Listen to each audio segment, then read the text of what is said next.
السلام عليكم ورحمة الله وبركاته. قناة الدكتور أحمد عبد اللطيف الطبية، صحتك تهمنا.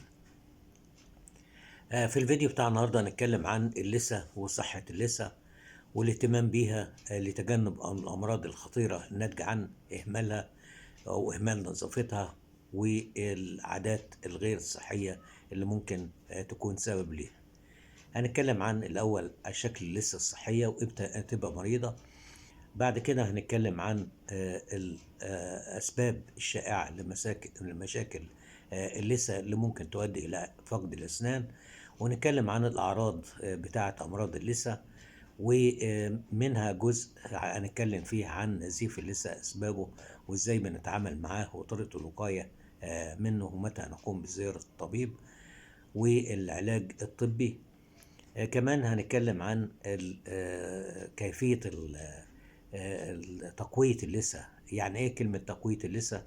ازاي نقويها، سواء استخدام أطعمة معينة، سواء بعلاجات طبيعية منزلية، وازاي ننظف أسناننا بالفرشة والمعجون والغسول والمضمضة والطرق الصحيحة لاستخدامها.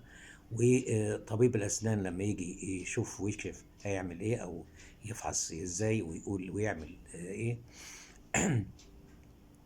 كمان هنتكلم عن أهم فيتامينات ومكملات غذائية لتقوية اللثة، وهنتكلم عن كيفية ترميم اللثة ومشكلة انحسار اللثة. هنتكلم عن فوائد القرنفل والزنجبيل وجيل الصبار والأدوية اللي ممكن الدكتور يكتبها لنا لعلاج التهابات اللثة، وعن أفضل معجون أسنان ممكن نستخدمه اللي هو إيه، خصوصا الأسنان الحساسة. كل ده هنتكلم فيه في الفيديو بتاع النهارده. نرجو في البدايه اللي ما عملش اشتراك في القناه رجاء يعمل اشتراك، ولو عجبكم الفيديو اعملوا لايك جميل وشيروه لاكتر عدد من حبايبكم واصحابكم وجروباتكم. التفاعل الحي مع القناه هو اللي بيحيي القناه ويسريها. واضغطوا على زر الجرس وتقطع كل توصلكم كل اشعارات. اول حاجه هنتكلم عن اللثه ازاي مشاكلها بتحصل ليها. اول حاجه اللثه الطبيعيه بتكون لثه ورديه، او مثلا آه، لونها مرجاني فاتح او وردي، وبتحيط بالاسنان بشكل صحي وثابت، وما تجعلش الاسنان تنزف بسهوله، خصوصا مع استخدام فرشه او معجون او كلام من ده. نتجنب بالاهتمام بصحة اللثة مشاكل اللثة اللي بتحصل نتيجة إهمال نظافة الفم أو عادات غير صحية. بتعمل شعور بالألم الشديد، ممكن يتضاعف الألم وممكن يتضاعف الخطر بتاع اللثة إلى درجة فقد الأسنان بتاعتنا. فطبعا أول حاجة اللي هو أسباب الشائعة لمشاكل اللثة وفقد الأسنان. أول حاجة سوء نظافة الفم، يعني عدم كفاية التنظيف بتاع الأسنان بالفرشة والمعجون والخيط، وده كله بيؤدي إلى تراكم البلاك والجير ويعمل تهيج والتهابات في اللثة. تاني حاجة أمراض اللثة بسبب رئيسي المشاكل بتاعتها زي العدوى البكتيرية اللي بتدمر أنسجة اللثة وتأثيرها بيمتد إلى عظام الفم. كمان بالنسبة للعوامل التانية اللي ممكن تكون سبب، التدخين، والتدخين ده بيضر اللثة وبيضر الأسنان وبيضر الجسم بالكامل. كمان غير التدخين اللي هو الحالة التغيرات الهرمونية أحيانا اللي هي بتحصل للست أو للمرأة أثناء فترة البلوغ وأثناء فترة الحمل وبعد سن اليأس وانقطاع الطمس، وبتكون اللثة أكثر حساسية في الأوقات دي. كمان استخدام بعض أدوية، كمان ضعف الجهاز المناعي، وعوامل أخرى زي عوامل جينية ممكن تكون سبب الأسباب بتاع أمراض اللثة. تعمل هي المشاكل بتاعتها. طيب، في أسباب تانية، الأسباب الجينية والعوامل الوراثية بتخلي البعض أكتر عرضة لأمراض اللثة أكتر من غيرهم، برغم من أنهم ممكن بيهتموا بأسنانهم وصحة أسنانهم ونظافتهم أكتر من الناس العاديين.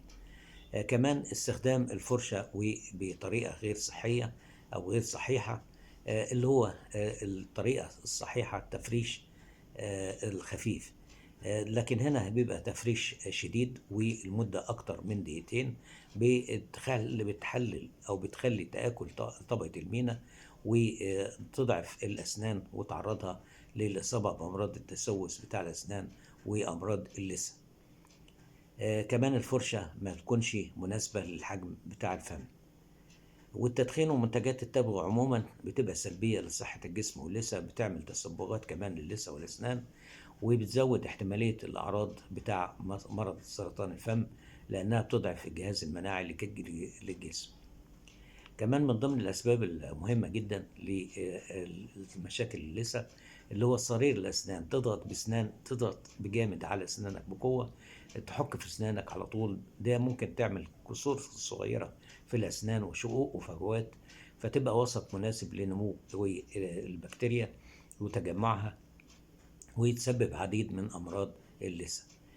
كمان اللي بيسيب أسنانه مكسورة بيبقى أو عدم انتظام في الأسنان، فبيبقى القوة بتضغط على اللثة والعظام وتعمل ظاهرة انحسار اللثة، كشكشة اللثة يعني من فوق، تكشف أكبر جزء من السن. كمان وجود الثقوب في اللسان أو ثقوب في نتيجة مثلا بعض السيدات لحاجات تجميلية في الشفة أو في أو في اللسان، اللي هي بتحط حلق مثلا أو بيرسنج أو حاجة دهب، فبتعمل احتكاك بين المجوهرات ديت وتهيج اللثة وتعمل انحسار للثة. طبعا استخدام الغسول، سوء نظافة الفم وعدم استخدامه بطريقة كويسة.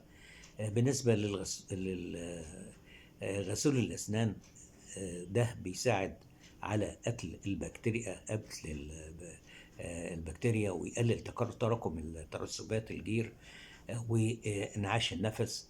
فطبعا غسيل الأسنان لازم يكون من مكوناته حاجة اللي هي ما تكون خالية من الكحول أولا، نمرة 2 يكون فيه مركب عشان الكلورهكسيدين اللي هو الاسم التجاري بتاعه بريدكس أو ريوجارد أو ريوتوب، أو ممكن تكون من مكوناتها زيوت أساسية زي زيت الشاي، شجرة الشاي أو النعناع، لها خصائص مضادة للبكتيريا. الغسول بنحركه حوالين في الفم في الوقت الموصي به، يعني بنقعد بالغسول مدة 30 ثانية وبعدين نتفه، ما نبلعوش ولا كده، ونتجنب شطف المية على مباشرة بعد الغسول عشان نسمح له ان هو يعمل تأثيره. كمان بالنسبة للفرشة والمعجون الأسنان، فرشة الأسنان تكون ناعمة، ومعجون الأسنان بيحتوي على مادة الفلورايد، وحركة الفرشة بتكون بصورة دائرية برفق عشان نتجنب التلف بتاع اللثة. وبننظف كمان اللسان بالمرة لإزالة البكتيريا وتثبيط وتنشيط التنفس أو النفس بتاعنا. ونبدل الفرشة كل 3-4 شهور لو أصبحت الشعرات بتاعتها بلية. كمان معجون الأسنان لازم يكون يحتوي على مادة الفلورايد، مادة بتساعد على منع تسوس الأسنان، فيها عوامل مضادة للبكتيريا، ممكن تقلل البلاك والتهابات اللثة. ممكن يكون فيها مواد زي مكونات زي الصبار أو زيت شجرة الشاي اللي لها خصائص مضادة للبكتيريا وخصائص مهدئة. عشان ننظف بالفرشة لوحدها ما تكفيش لإزالة كل البلاك وجزيئات الطعام من بين الأسنان وعلى طول خط اللثة، فلازم نستخدم برضه خيط الأسنان في تنظيف الأسنان بيشيل المواد الصعبة ديت الوصول ليها، وبيقوي اللثة وبيمنع أمراضها. فبنختار الخيط المناسب للأسنان بتاعتنا. إلى جانب لازم طبعا بنوقف التدخين وبنعالج الأسنان المكسورة والنظام الغذائي كويس. دي كلها الأعراض الأسباب بتاعت أمراض اللثة. نيجي للأعراض اللي ممكن أمراض اللثة تبينها لنا، اللي هو طبعا انحسار اللثة بيخلي الأسنان تبان إنها أطول، لأن اللثة بتكش لفوق، وظهور اللثة على شكل حرف الفي بين الأسنان.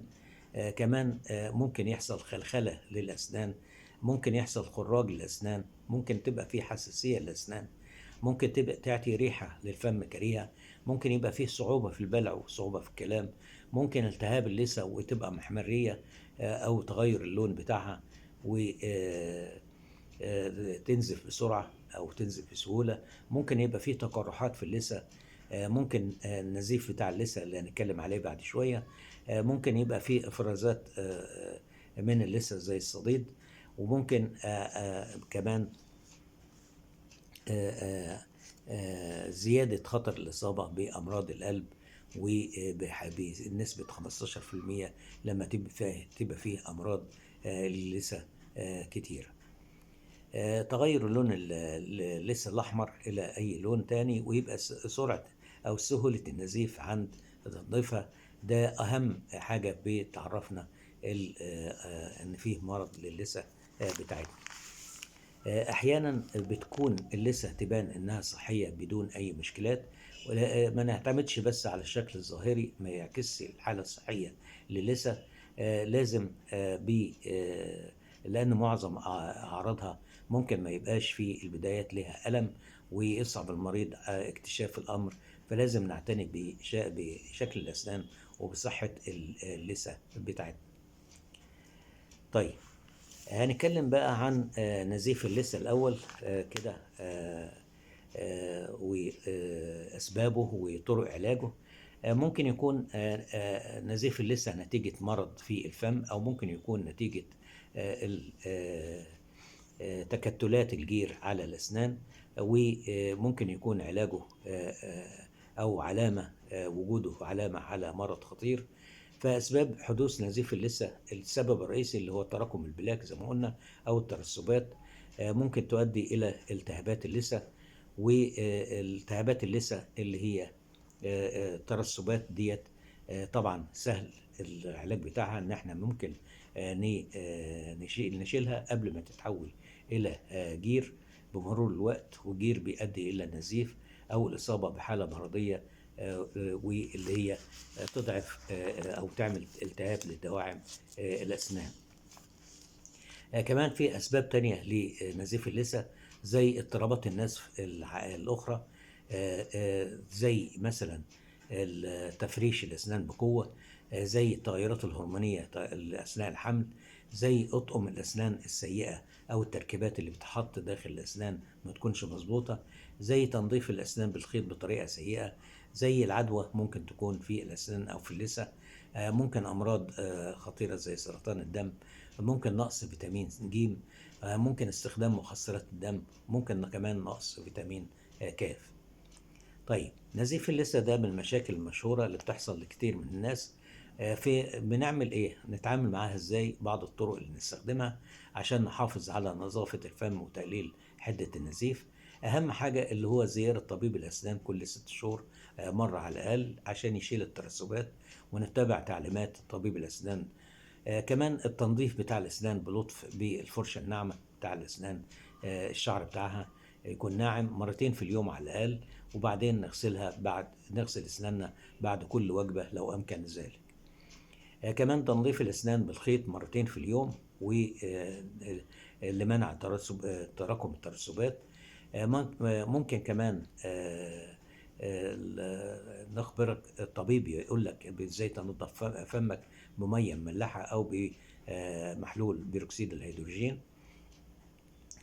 كمان ما نستخدمش غسول الفم اللي بيحتوي على كحول، لأن الكحول بيزود من حدة المشكلة.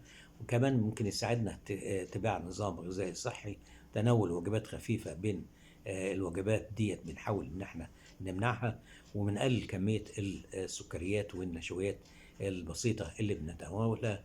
دي بتساعدنا. كمان ما ندخنش وما نستخدمش التبغ، لأن بيزود النزيف وبيسبب مشاكل تانية بيحصل منها نزيف في اللثة.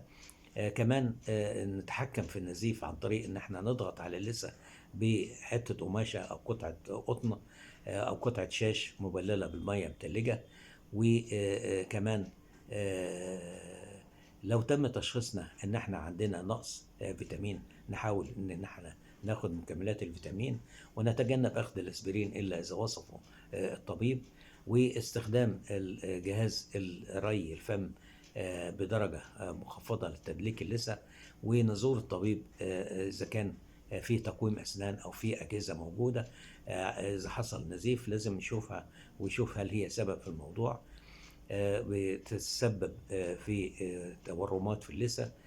كمان نتبع تعليمات الطبيب بالطريقة الصحيحة للتفريش بتاع الأسنان واستخدام الخيط لتجنب حدوث أي ضرر. إمتى نروح للطبيب الأسنان؟ لو النزيف ده استمر لمدة طويلة، بقى نزيف مزمن، أو استمرارية النزيف حتى بعد ما خدنا علاج، أو لو فيه أعراض تانية مع النزيف لازم نروح تزور الطبيب. الطبيب بيفحص الأسنان واللثة، بيطلب بيسألك إيه اللي بتعاني منه، وبيشوف عاداتك بتاع نظافة الفم بتعمل إيه وبتتبعها إزاي. بيسألك على النظام الغذائي اللي بتاكله، عن أي أدوية بتاخدها أو مكملات بتاخدها. وبعد كده بيعمل لك الفحص، وممكن يعمل لك اختبارات فحوصات الدم مثلا زي CBC وتعداد كرات الدم عندك. كمان ممكن يعمل أشعة إكس راي للأسنان وعظام الفك، وممكن بطرق معينة يستخدم. والوقاية طبعا أحسن من العلاج. بعد كده بنتكلم عن تقوية اللثة. كلمة تقوية اللثة يعني إيه؟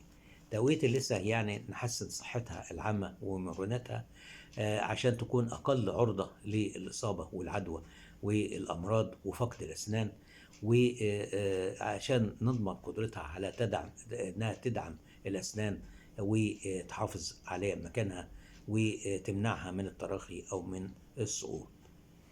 طيب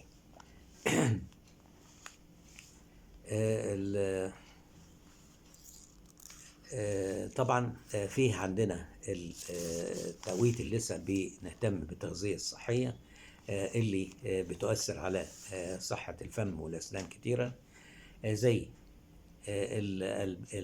عموما هتكلم عليها، وبعد كده هنتكلم بالتفصيل على الأكلات اللي هي ممكن نستخدمها لصحة أو تقوية اللثة. عموما اللي هو اللبن لتقوية الأسنان وزيادة إفراز اللعاب في الفم للتخلص من بقايا الطعام، والمأكولات البحرية والدواجن والمية لأنها فيها فلورايد، ومضغ العلكة الخالية من السكر لزيادة إفراز اللعاب، وتجنب بعض الأطعمة والمشروبات الغازية، الأطعمة السكرية اللي فيها الحلويات، والأطعمة النشوية الصعبة اللي صعب إزالتها من بين الأسنان. طبعا بالنسبة للتغذية وده مهمة جدا بالنسبة لتقوية اللثة، لازم ناخد أطعمة غنية بفيتامين ج، فيتامين سي اللي هو مهم لتعزيز بناء الكولاجين والأنسجة الضامة في الجسم عشان نحافظ على اللثة قوية. ونقصه بيعمل مرض السكربوت، أشهر أعراضه نزيف اللثة والتهاباتها. وموجود طبعا فيتامين ج في الحمضيات، الليمون والبرتقال والجريب فروت، وكمان موجود في الكيوي والفراولة والمانجا والفلفل الرومي والبطاطا الحلو. كمان ناخد أطعمة غنية بالزنك، مهمة لتقوية المناعة وفيها مضادات أكسدة ومضادات التهاب. زي الزنك موجود في اللحوم الحمراء والدواجن والأسماك والبقوليات والمكسرات والفول السوداني. كمان ناخد أطعمة غنية بمضادات الأكسدة اللي بتفيد صحة الجسم، تقوي اللثة، بتحميها من الالتهابات والميكروبات والتقرحات. بتبقى موجودة دايما في المأكولات النباتية، الخضار والفاكهة، زي الخضار الورقي السبانخ اللي هو مليان فيتامينات ومعادن وبيقوي اللثة وصحة الفم، زي البروكلي والبطاطا الحلوة، زي الفراولة والتوت البري اللي فيهم فيتامين سي بكمية كويسة، وزي المشمش والزبيب، وبعض المشروبات زي الشاي الأخضر اللي بيقلل الالتهاب ويحمي اللثة. كمان لازم نتناول أطعمة غنية بالكربوهيدرات المعقدة بكمية محددة عشان ما يزيدش الوزن بتاعنا، ونحافظ على مستويات سكر الدم في الحد الطبيعي عشان تقلل من المرض اللثة والالتهابات بتاعتها وتقوي المناعة. طبعا موجودة في وتقوي اللثة. موجودة الكربوهيدرات المعقدة في الخبز الأسود والحبوب الكاملة والرز البني والشوفان. كمان بنتجنب تناول المشروبات الغازية اللي هي فيها أحماض وسكريات، بتخفف وتضعف طبقة المينا، وفيها سكر مصدر لتغذية البكتيريا ونموها، وبتأثر على صحة الأسنان واللثة. كمان ناخد مكسرات وبذور زي اللوز والجوز وبذور السمسم، فيها مصادر غذائية كويسة، فيها كالسيوم، فيها فيتامين سي، فيتامين د بيقوي الأسنان واللثة. كمان ناخد حليب ومنتجات الألبان فيها زي الزبادي والجبنة اللي فيها كالسيوم وممتاز وبتقوي اللثة، وفيها فوسفور كمان. كمان ناخد الخضروات الصلبة زي الجزر والكرفس والخيار، بتعمل زي فرشة أسنان تفرش طبيعيا، بتحفز إنتاج اللعاب وبتشيل البلاك، وبتبقى ممتازة. كمان بناخد بروتينات خالية من الدهون زي الدجاج والسمك والتوفو، فيها فيتامين سي وفيها حديد وفيها زنك وفيها عناصر تانية كويسة. وشرب المية زي ما احنا بنقول بنتخلص من جزيئات الطعام والبكتيريا.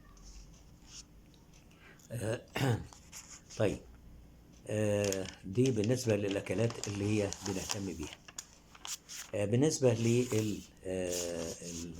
لتقوية اللثة بطرق منزلية أو علاجات منزلية، ممكن نستخدم ملح البحر لتنظيف الفم واللثة ونتخلص من البلاك ويخفف حساسية اللثة. إن احنا ندوب معلقة من ملح البحر في كوباية مية دافية ونشطف بها فمنا مرتين في اليوم بعد التنظيف بالفرش. لكن استخدام الملح لكمية كبيرة ونتناوله أصلا في الأكل كمان ممكن يسبب وزيادته يسبب جفاف الأمعاء وأمراض اللثة ومشاكل اللسان والريح الكريهة ومشاكل الأسنان. من العلاجات الطبيعية اللي هو الشاي الأخضر اللي فيه مضادات التهابات وتساعد على تخفيف التهاب اللثة والمرارة. نشرب شاي أخضر دافي مرة مرتين في اليوم لأول لثة، أو نحط كيس من الشاي بعد ما ننقعه في المية الدافية ونبرده نحطه على المنطقة المصابة لتقليل الالتهاب والانزعاج. كمان ممكن نستخدم صودا الخبز اللي هي بتقتل البكتيريا المسببة لالتهابات اللثة. بنضيف في صودا الخبز المية دافية بتعطينا قوام يشوي المعجون. بنستخدمه لغسيل الأسنان بالفرشة بحركات دائرية لطيفة. كمان ممكن نستخدم عسل النحل، له خصائص مضادة للبكتيريا، بتمنع نموها في الفم أو تحت خط اللثة. والعسل بيحافظ على صحة اللثة والأسنان وبيقلل انزعاج التهابات اللثة. بندلك المنطقة اللي بتقلنا بالعسل النحل. كمان ممكن نستخدم التفاح كمقشر طبيعي بيشيل البقعة الصفراء والبلاك الجير، وفيه عناصر غذائية قوية بتقوي اللثة. والخل الأبيض ممكن نطهر به الفم واللثة والأسنان من البكتيريا ويحمي الأسنان من التسوس. كمان ممكن مضمضة بزيوت زي زيت السمسم وزيت جوز الهند للتخلص من البكتيريا وبقايا الأطعمة. طيب، كمان ده بالنسبة لتقوية اللثة والأسنان. كمان هنتكلم عن نصائح مهمة جدا كمان فيتامينات بتقوي اللثة والأسنان ومكملات غذائية. طبعا فيتامين سي زي ما احنا اتكلمنا بيدخل في تركيب الكولاجين، مهم لتكوين اللثة، ونقصه بيعمل نزيف والتهاب اللثة حاد.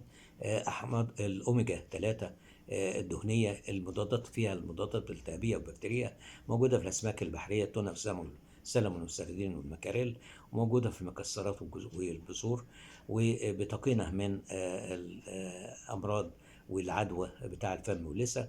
كمان الشاي الأخضر اتكلمنا عنه، وممكن يدخل في مستحضرات في معجون الأسنان أو في الغسول الفم أو في جل اللثة. كمان ممكن فيتامين د مهم جدا للعمليات الحيوية وتعزيز المناعة ومضاد البكتيريا اللي بتعمل أمراض اللثة والالتهابات. كمان ممكن ناخد كو انزيم كيو 10 مساعد الانزيم 10 اللي هو بيتكون في الجسم طبيعي، لو بينقص تكوينه ناخده على شكل مكملات غذائية، بيبقى مضاد أكسدة قوي. وده كمان ناخد فيتامينات ب كومبلكس، خصوصا الب 9 اللي هو في الفولات، له علاقة بأمراض الفم واللثة. كمان ناخد الميلاتونين أو اللي هو هرمون بيفرز من الجسم عشان ينظم النوم، وقت النوم واليقظة، مهم الجهاز المناعي، وبينظم ضغط الدم ومضاد للالتهابات والتوتر والأكسدة. نقصه بيزيد الإصابة بأمراض الفم واللثة. كمان ناخد بروبيوتيك البكتيريا النافعة كمضاد للبكتيريا الضارة ومضاد للالتهابات، وتقضي على العدوى البكتيرية وتحمي اللثة. كمان ممكن ناخد زنك زي ما قلنا، بيساعد على علاج التهابات اللثة. واهم فيتامين اللي هو فيتامين سي، ده مهم جدا زي ما احنا قلنا. كمان في عندنا فيتامين ب بيعزز فيتامين د بيساعد في امتصاص الكالسيوم والفوسفور، وبيعزز صحة اللثة والأسنان، سواء خدناه من أشعة الشمس أو من الأسماك الدهنية أو من البيض أو الحليب المدعم بالفيتامينات أو كمكمل غذائي. كمان فيتامين كاف مهم جدا لصحة اللثة والتئام الجروح، موجود في الخضروات الورقية زي السبانخ وزي الكرنب وزي البقدونس والبروكلي.